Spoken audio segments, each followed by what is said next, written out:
Cooperation is as old as humanity, and records exist for people working cooperatively right back to the 1760s. But the cooperative movement as we know it today began right here on Todd Lane in Rochdale. Life was hard in the 1840s.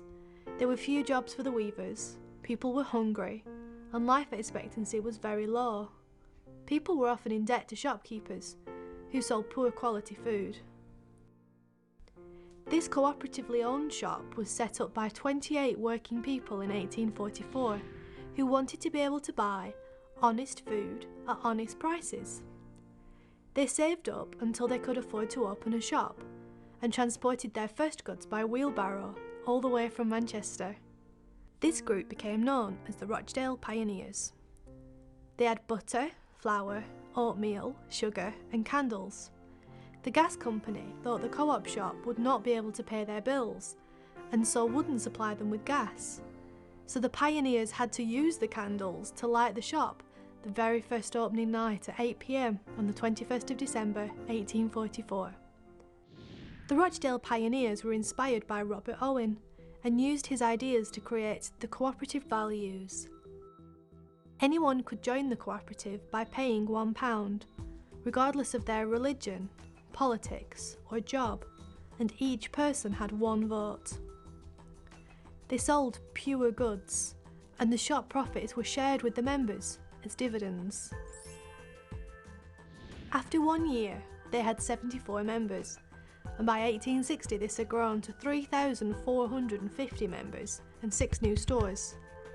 The idea of co-ops was spreading across the country, and in 1863 the Cooperative Wholesale Society was formed, buying in bulk to supply stock to the growing number of shops.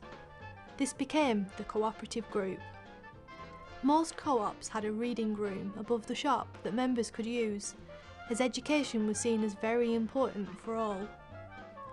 In the Rochdale Pioneers Cooperative, many men and women had their first opportunity to take part in voting, years before general elections were in existence.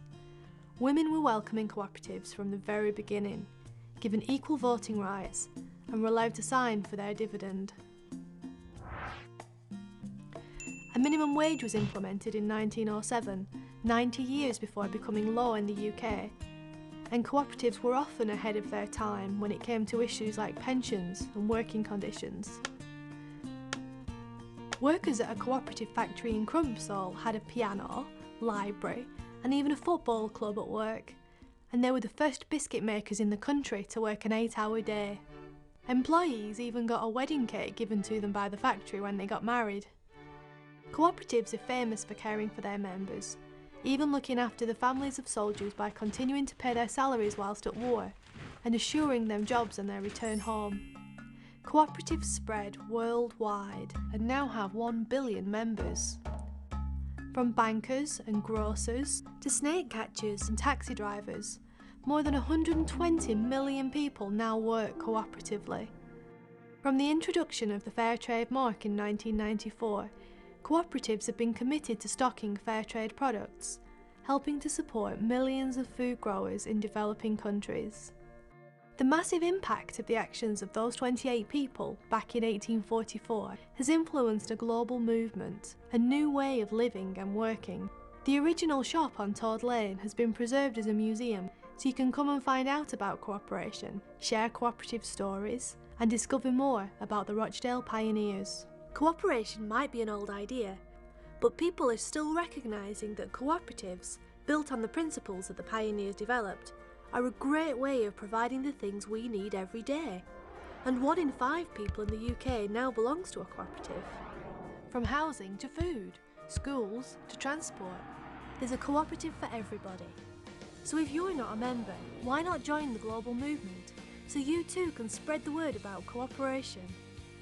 As we continue to work together to build a better world, it's our time to move towards a brighter, more cooperative future.